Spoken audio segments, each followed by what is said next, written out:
tetuzikiza our power. Tulumbe people fe tulina power. Tulumbe people power. Tutambule people power. Tetuzikiza our power. People fe tulina power. For God and my country, Rwanda kubanga it's my country. Article 1 ya constitution, bamanyi tebayita sovereignty. Okutereze byononese, kapita mukujusa bakulembeze. Kekaseera nange ngakozese, kuba bakulembeze bino bibalemye. Article 21 constitution empa, my right to equality. Tujewo obusosoze, mu mawanga kuba bwobususe. Article 23 constitution nyongerako my right to liberty.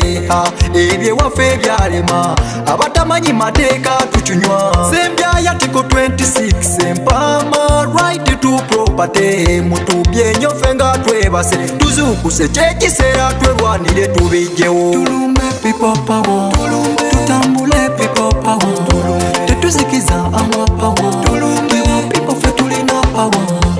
Tulumbe people power. Tutambule people power. Tetuzikiza our power. People fe tulina power. People power twegate, tutambule semateeka linaffe. Mukawayira kenkago mwenda, katugambo kwegata mbibina.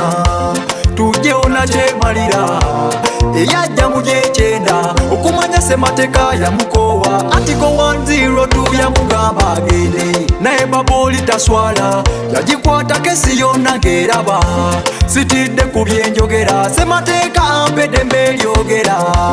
Ampe eddembe eryegatta ne bannange mukawayira 29. Yadde baleetawo bboma, naye ebyo byonna byabula. Sitidde oba munanzita, mafiiridde Uganda kuba ndi muna Uganda naye tulumbe. Tulumbe people power. Tutambule people power. Tetuzikiza our power. People fe tulina power. Tulumbe people power. Tutambule people power. Tetuzikiza our power. People fe tulina power. Nali mutonga silaba, kati nkuze byonna byonna mbilengera. Wesaali ndagambibwa, wenaluba Kyagulanyi yanzukusa. Kati naawe sisimuka, mukalulu noonya Bobi tikinga. Tuli ku operation Uganda nunulwa, Uganda nunulwa. Atekerekadde n'ogubi naguli, nagutwala oli.